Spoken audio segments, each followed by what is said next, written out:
Hey guys, how are you guys doing? I hope you guys have enjoyed CC Season 1.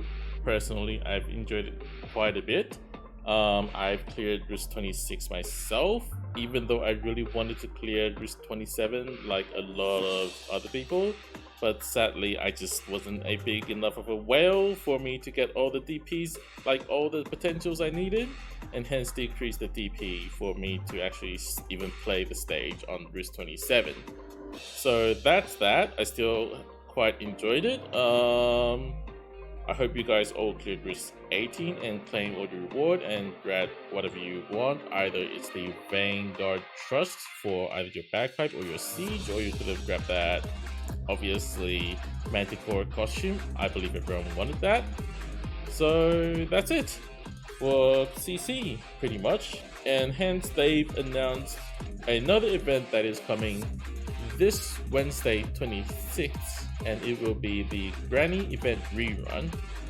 We will be getting Study banner rate up again, and if you want to know like my recommendation of should you pull Study or not, there I've made a video back in the past, even though the quality might not be as well, but you know, people have to improve.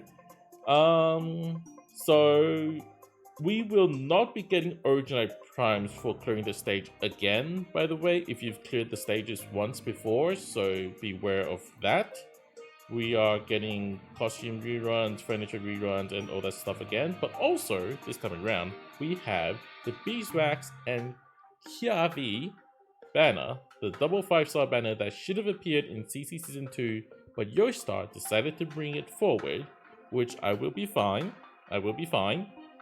But I have to talk about my recommendations of if you should pull this banner or not. And as usual, short answer is no. Well, not usually no, but usually it's a yes. But this time, the short answer is a no. And I will go deeply into why I wouldn't recommend you to pull this banner. But first of all, I think we should look at the operators first. So, at the start, Chiave is our melee 2-block Vanguard. He is a very special operator, by the way. First of all, let's look at his talent. When deployed, all 1-star operatives or operators, the redeployment time minus 75%. So you know where this is going. It's the 2 cars, right? There will be a third one, but pretty much it's the 2 cars for us right now. And decreasing their redeployment time is like getting the buff more, but like it's like deploying them once or 2 to 3 times. I don't think that makes a huge difference. And the additional attack and defense increase isn't that big of a deal in my opinion. So I don't think this talent is the most important piece of this character. Yes, there is some interesting plays you can do with this, but I really highly doubt if you want to bring that many cars in your 12-person team in the first place anyway. So let's look at his skills, right? Skill 1, generate DP, we're used to that. Nothing new, it's quite boring. Skill 2, on the other hand, is the interesting one. Immediately obtain 13 cost, deal 350% magical damage to all nearby enemies, and inflict minus 20% resistance to them for 8 seconds. And looking at this area, you might think, well, isn't this just Texas, but with no stun? What's so interesting about it? So the key is actually this skill. This is not the most powerful skill, actually. This is like this banner. None of Beeswax or Chiave is like a must-have character, to be honest. They are just there really for the fun. And so, like, yes, this is an interesting skill. You can have a lot of interesting combinations with arts damage characters. So let's say, first of all, the 350% magical damage can already be buffed by like Saria. And then you can inflict the minus 20% magic resistance, which will also be buffed again by like, you can also buff other arch damage operators as well. And then since if you already have Saria skill 3, the buff is just like insane. You can do like a hell ton of arch damage this way, but that's really about it. Minus 20 resistance isn't like the biggest deal in the world. You have like, let's say, Ifrit, who decreases 40% magic resistance, right? So 20% is like, yeah, it's interesting to have. Also, if you want to try like a Vanguard team, then probably you can try Chiave, but for the majority of us normal players, probably not. Looking at his traits, you can tell that he is also very similar to Texas this way as well. So the attack, he's a more attack focused, as you can see from his stats and his extra trust status and his potentials, all increasing attack. So that's Chiave.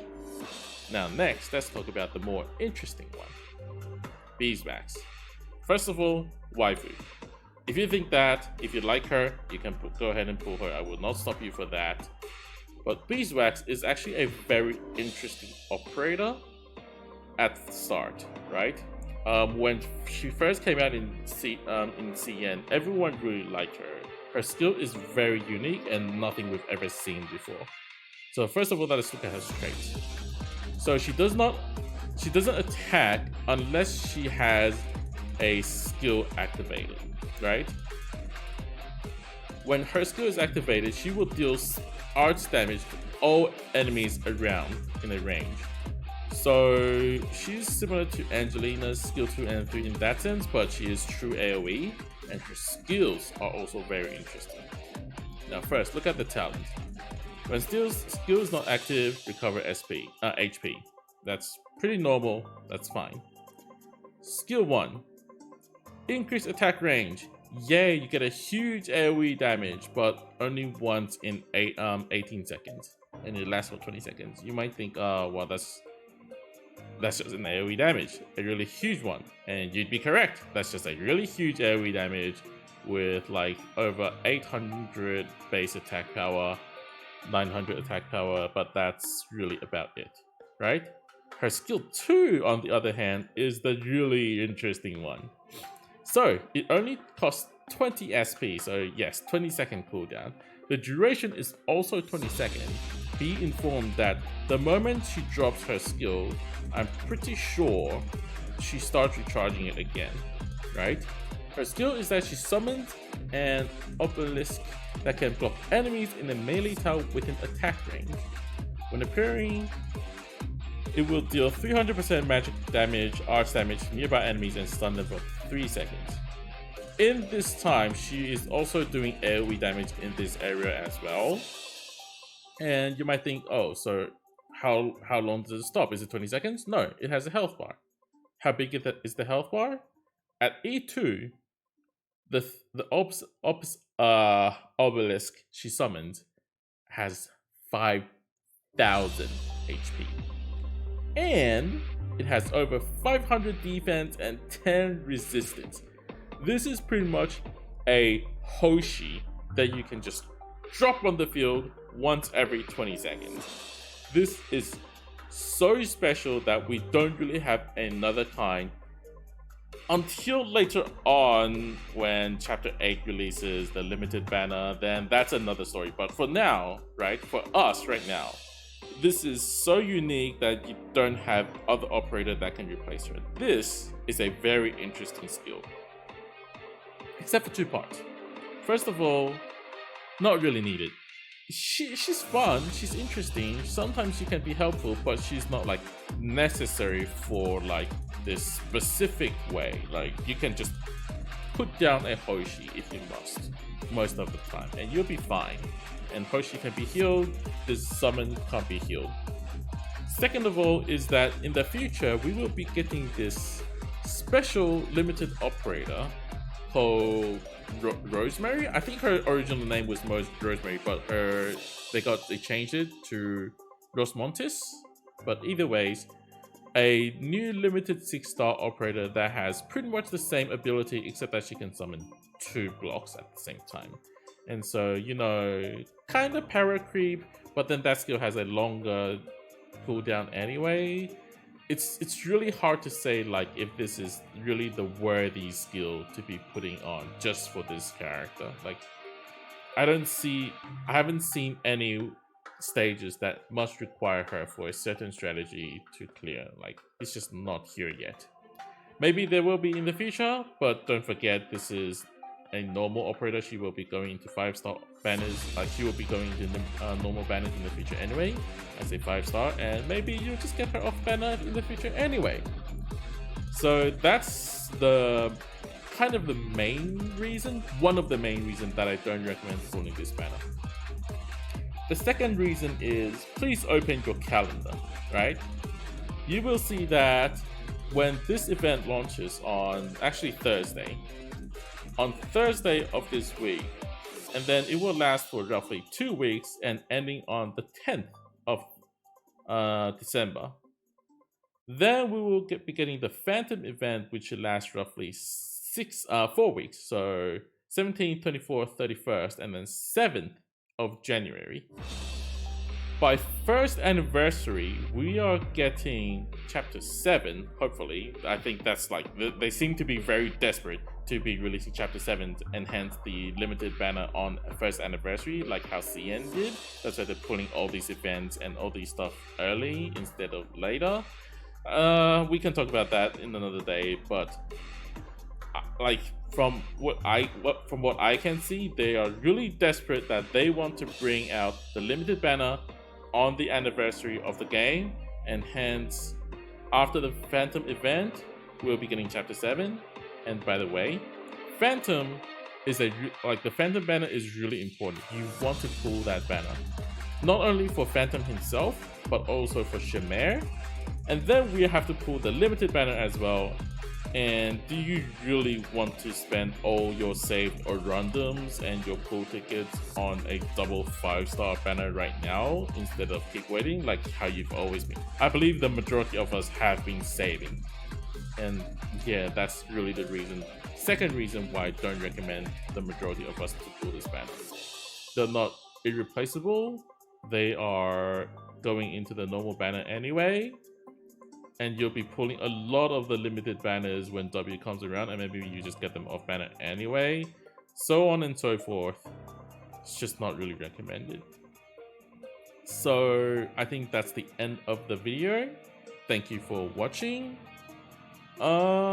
Recently I've been finding out that I should really output more videos and maybe stream more Arknight's a bit. I feel like the whole content creation thing about Arknight's feels really dead-ish. It's like, yes, there's still like a few coming out there here and there. Like I've been watching Bakari streaming Arknight's recently, and he seems to be having a lot of fun, and he's actually quite a good player in Arknight's, even though he's quite new at it. He's shown a lot of like higher skill techniques, and it's really interesting to watch him go through Arknight's. But in general, I feel like everyone's just gone, you know, to this other game that we all know about, Genshin Impact. I know we all know how that works, but it's just like, I really feel like I wish there's more people working on Arknight's, because this is such a fun game. I really, genuinely still love Arknight's a lot. That's why I'm still playing 2 accounts at the same time, and I'm still making videos on this game. Not because I don't know what to make on Genshin Impact. If I really want to, like, you can have a random video and just upload crap and just catch the wave and upload Genshin videos if I really wanted to, right? But I just wanted to stay with Arknight's, and I feel like Arknight's is really the game I will be doing more content on in the future, even though I might sidetrack to like maybe Cyberpunk 2077. I've been anticipating that game for a long time. But Arknight's, I will stick with it, and I wish more people can, like, you know, come back to Arknight's. It's genuinely a good game.